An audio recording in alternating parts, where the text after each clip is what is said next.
شعیب صاحب، آپ کی پارٹی جنرلی مجھے لگتا ہے کہ فیل گڈ ہے اباؤٹ کاکڑ صاحب، کوئی مجھے نیگیٹو اس میں نظر نہیں آیا رد عمل۔ دیکھیں، پہلی بات تو یہ ہے کہ ذاتی طور پر کاکڑ کے بارے میں لوگوں کی رائے اچھی ہے، پی ٹی آئی کے لوگوں کی رائے بھی اچھی ہے، اس میں کوئی دوسری رائے نہیں ہے۔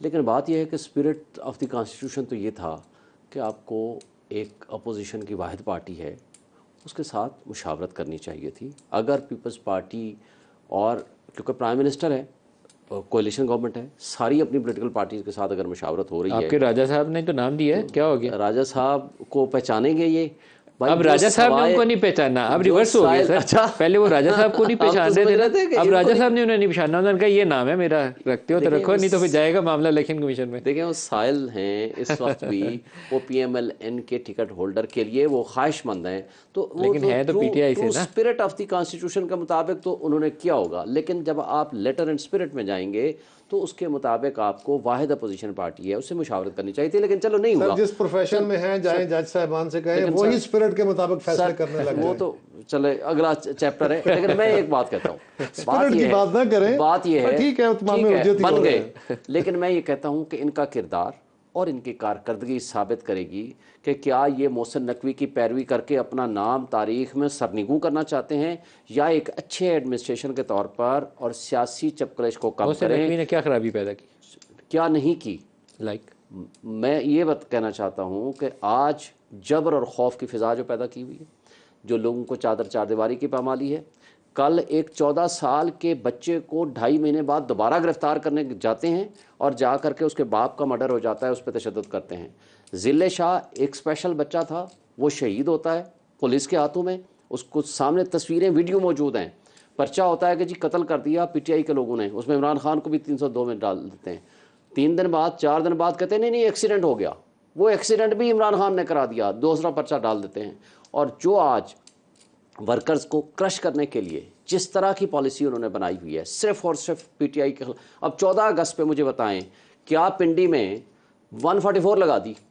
کیوں کہ جی پی ٹی آئی کے لوگ نکلیں گے، آزادی منائیں گے، اور لوگوں کے خلاف دھڑا دھڑ پرچے دے دیے کہ جی صرف پی ٹی آئی کا جھنڈا اگر کوئی لے کے چلے گا پاکستان کے جھنڈے کے ساتھ تو وہ جرم ہوگا، اور اس کو پکڑ کے اندر کر دو۔ اور سینکڑوں ایف آئی آریں کٹیں، اور لوگوں کے کاروبار بند کیے جا رہے ہیں، لوگوں کے گھروں میں چھاپے مارے جا رہے ہیں، لوگوں کو اٹھایا جا رہا ہے۔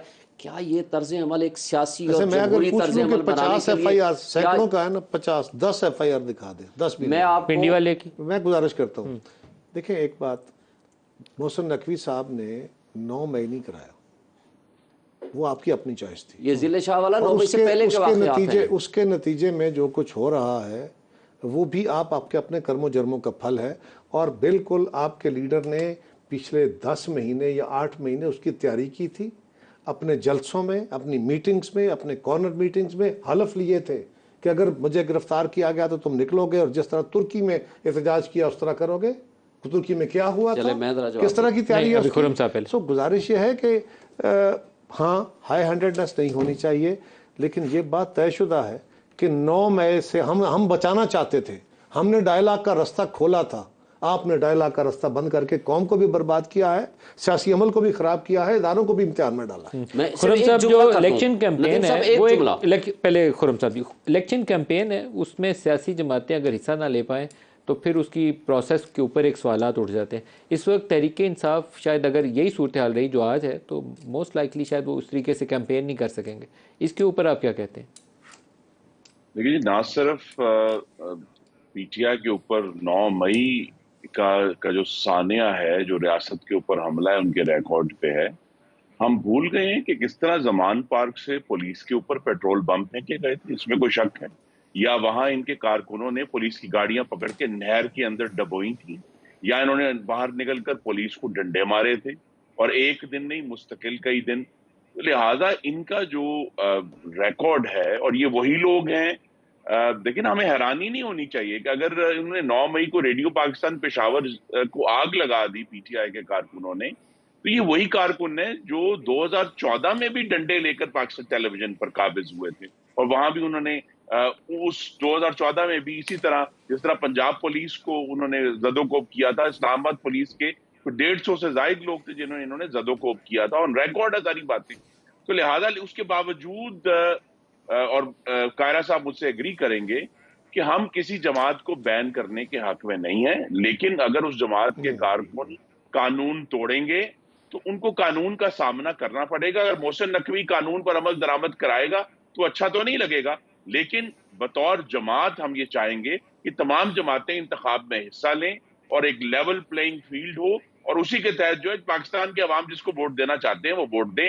لیکن اس بات کی ہم یہ سب سے بڑی توقع جو ہے وہ الیکشن کمیشن کے اوپر بھاری ذمہ داری ہے، اور اس کے بعد کاگڑ صاحب کے اوپر بھی اور محسن نقوی صاحب کے اوپر، کہ انشاءاللہ یہ جو انتخاب ہوگا وہ اس کے نتیجے میں پاکستان کے عوام جس کو ووٹ ڈالیں گے اسی کی حکومت بنے گی۔ یہ نہیں ہوگا کہ ووٹ کسی اور کو ڈالا اور حکومتیں کوئی اور بن جائیں۔ یہ ہمارا تو مین خرم صاحب، کچھ کام آپ کو سیاستدانوں کو کرنا چاہیے۔ جو 9 مئی کے واقعات کے اندر بہت ساری خواتین ہیں اور بہت سارے نوجوان ہیں جو گرفتار ہیں، ان کے متعلق کوئی نرمی کا رویہ ہونا چاہیے۔ اس وقت جو بھی ہوا، میں اس کی بالکل اس کا دفاع کرنے کے لیے شاید پورے پاکستان میں کوئی نہ ہوگا، وہ یوم سیاہ تھا اور ہے، لیکن ان کو اسٹیٹ کو پارڈن کرنا چاہیے۔ یہ ایک ایکسیپشنل سرکمسٹانسز میں یہ واقعات ہوئے ہیں، آپ اتنی بڑی تعداد میں اس طرح لوگوں کو پنش نہیں کر سکتے، تو ان کو پارڈن کرنے کے لیے کچھ بات چیت سیاسی لوگوں کو کرنی چاہیے۔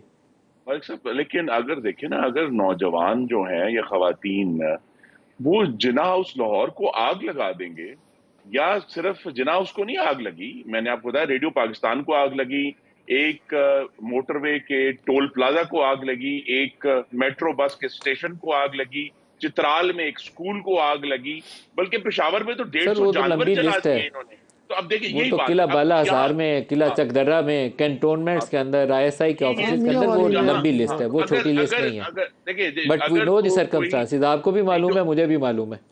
نہیں، اگر تو جوینائل لوگ ہیں جو 18 سال سے کم عمر کے ہیں اس کے اوپر ضرور بات ہو سکتی ہے، لیکن جو ایڈلٹس ہیں چاہے وہ مرد و خواتین ہیں، آئی تھنک زیادہ ہمارے پہ جو فوکس کرنا چاہیے، اور جو محسن نقوی صاحب سے اور دوسرے جو نگران وزرائے اعلیٰ ہیں، وہ یہ ہے کہ ان کو بجائے لمبا عرصہ جیل میں رکھنے کے ان کے ٹرائلز ہوں اور تیزی سے ہوں، تاکہ پاکستان کو یہ پیغام جائے کہ آپ اس طرح کی انارکی، اس طرح کا بلوہ، اس قسم کا ریاست کا حملہ نہیں کر سکتے دوبارہ۔ قاہرہ صاحب، اس کے اوپر پیپلز پارٹی کا بھی ایک اوپینین آنا چاہیے۔ پیپلز پارٹی نے اس زمانے میں بھی، جس زمانے میں ذوالفقار علی بھٹو کو ہینگنگ ہوئی اور آپ کے لوگوں کو اٹھا کے قلعوں میں ڈال کے کوڑے مارے جاتے تھے، اس وقت بھی شاید آپ میں سے کبھی کسی نے اس طرح کا ریئیکشن کسی ایک جگہ پہ بھی نہیں دیا۔ تو لیکن جب اتنی تعداد میں آپ کے ورکرز پکڑے جائیں کسی ایک پارٹی کے، تو اس کے متعلق رویہ اور طرح سے اپنانا چاہیے، غور کرنا چاہیے۔ ایٹ لیسٹ میری تو یہ رائے ہے۔ آپ نے بڑا ٹھیک آرگومنٹ چھڑا ہے۔ مسئلہ یہ ہے کہ اس کے لیے ایک فضا بنانی چاہیے۔ یہ کوئی آسان کام نہ پچھلی حکومت کے لیے تھا، نہ موجودہ حکومت کے لیے ہے، نہ کسی صوبائی حکومت کے لیے ہے، نہ کسی ادارے کے لیے ہے۔ جو کچھ ہوا ہے اس کے لیے ایک پہلو تو یہ ہے کہ اپنے کیے پہ ندامت کا اظہار تو ہو۔ ان لوگوں کو ساروں کو ندامت کا اظہار کرنا چاہیے۔ میں کہہ رہا ہوں نا جی، اور قیادت کو کرنا چاہیے کہ جو ہوا غلط ہوا، ہم اس کو کنڈیم کرتے ہیں، غلطی ہوئی ہم معافی مانگتے ہیں قوم سے، کوئی حرج نہیں ہے اس میں۔ آپ اپنے کیے پہ ندامت کرتے ہیں تو بالکل یہ بات آپ کی درست ہے، میں پھر اس کا میں وکیل بن سکتا ہوں، لیکن اس کی انیبلنگ انوائرمنٹ بنانی پڑے گی۔ میں نے ہمیشہ کہا کہ جب تک ہمارے ذمہ تھا ہم لوگ انیبلنگ انوائرمنٹ بنا کے ڈائلاگ کا رستہ کھولتے رہے۔ ہم نے آخری دنوں میں بھی جب ناممکن تھا، آپ کو یاد ہے کہ مولانا فضل الرحمان بات کرنے کو تیار نہیں تھے، ہم پھر بھی رہ گئے۔ اور الیکشن کے ٹائم تک اتفاق رائے ہو چلا تھا اور اس کو توڑ دیا پروسیس کو۔ جو ملک صاحب جو کرنے کی ضرورت ہے نا، ایک بات تھوڑا سا میں وقت آپ کا لے رہا ہوں، ایک بات ہمیں آج نا یہاں کھڑے ہو کے 2023 میں دیکھنے کی ضرورت ہے۔ ہم سارے، آپ بھی، میں بھی، سب سیاسی کارکن بھی، شاہین صاحب بھی، ہم سارے کہہ رہے تھے اور درست کہہ رہے تھے، مطلب وہ غلط بات نہیں ہے، کہ ڈیموکریٹک کنٹینیویشن بہت سارے مسائل کا حل ہے۔ 4 اسمبلیاں 2002 سے لے کے اب تک 4 اسمبلیاں اپنی مدت پوری کر چکی ہیں وداؤٹ انٹرپشن۔ حکومتیں آتی رہیں جاتی رہیں، کیئر ٹیکر ہوئیں، فلان ہوئیں، لیکن اسمبلیاں 5-5 سال اپنی، سو ڈیموکریٹک کنٹینیوشن تو رہی۔ اب 2002 میں کھڑے ہو کے دیکھیے 2023 میں کہاں ہے، یا 2023 میں کھڑے ہو کے دیکھیے 2002 میں کہاں تھے۔ تو مجھے آج انحطاط نظر آ رہا ہے، مجھے بہتری نظر نہیں آ رہی۔ تو ہمیں سیریسلی سوچنا ہوگا نا کہ صرف ڈیموکریٹک کنٹینیوشن کام نہیں کر رہی، کیا غلطی ہے، کیا جو تجربے کیے گئے وہ درست تھے، اس کا کوئی فیصلہ نکلا، ماضی میں جو کیا اس کا کوئی فائدہ ہوا۔ اور دوسرا، آج ہمیں یہ بھی دیکھنا ہے